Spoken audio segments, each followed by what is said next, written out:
All right, everyone. Today, we're going to tackle one of the most fundamental topics in all of physics, thermodynamics.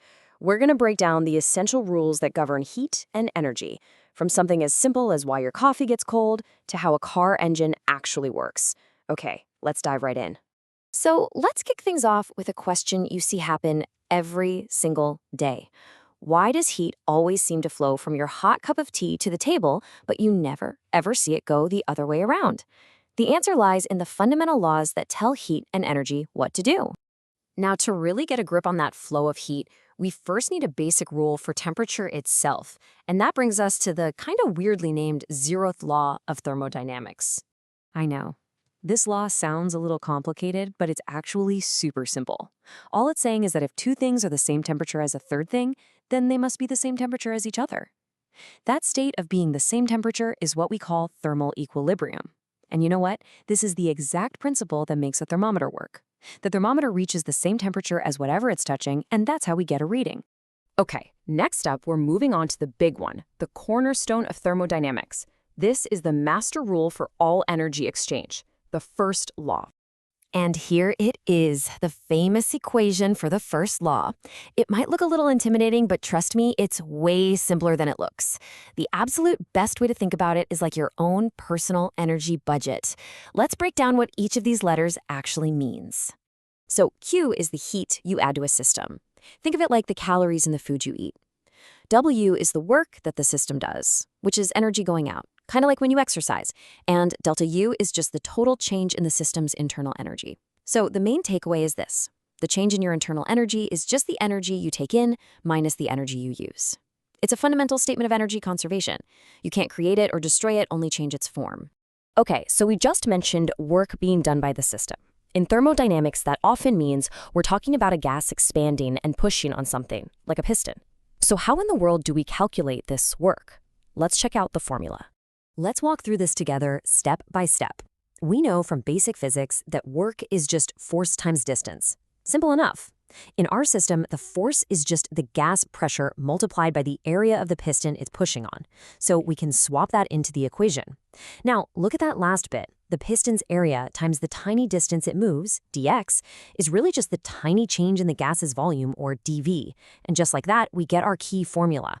The little bit of work done is the pressure times the change in volume.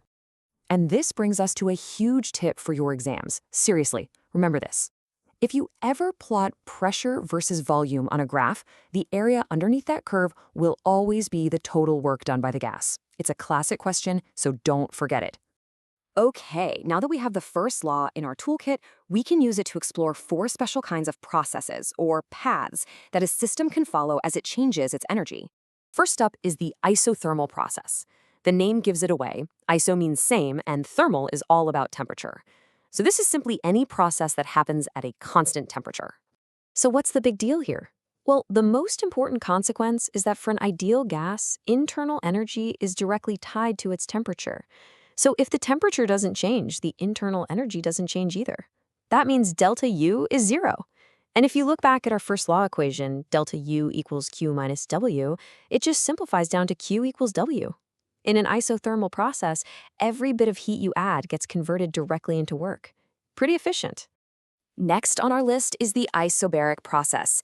Baric refers to pressure, so you guessed it. This is a process that happens at constant pressure.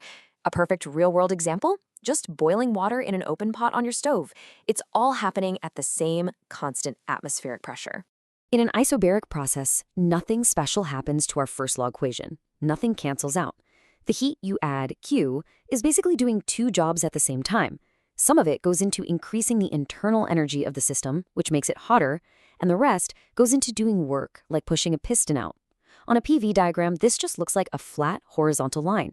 All right, then we have the isochoric process. Choric is about space or volume, so this is a constant volume process.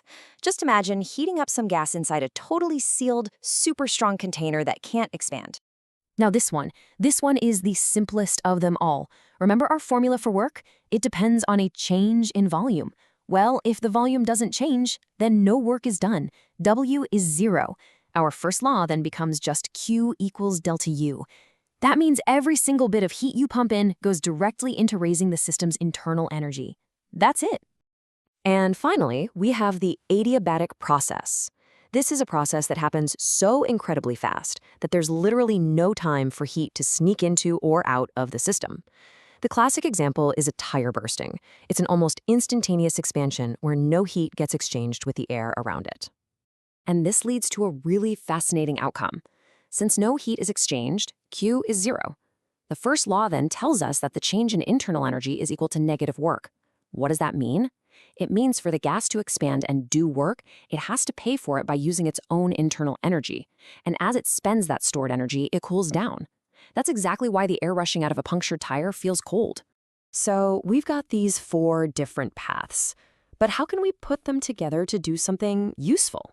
Well, that brings us to the ultimate application of all these ideas, the heat engine, a device that's designed specifically to turn heat into mechanical work. At its core, any heat engine, whether it's in your car or a giant power plant, is doing the same simple 3-step cycle over and over.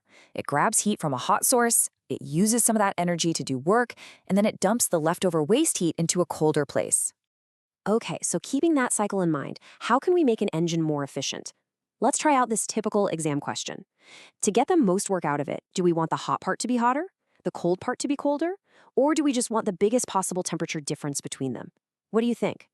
The answer is D, all of the above, and it's explained perfectly by this Carnot efficiency formula. That symbol eta stands for efficiency. To get it as close to 1, or 100% as possible, you need that fraction, Tc divided by Th, to be as small as possible. And you do that by making the hot temperature, Th, as high as you can, and the cold temperature, Tc, as low as you can. Wow, we've covered a lot, from the basic laws all the way to the engines they make possible. But this all leads to one final, really deep question. The first law is about energy conservation. It says you can't win, you can only break even. But it doesn't forbid a cold cup of tea from suddenly sucking heat out of the table and getting hotter. We know from experience that just never happens. The reason why introduces a whole new rule about the direction of energy flow, and that's the whole world of the second law of thermodynamics. But that is a story for our next explainer.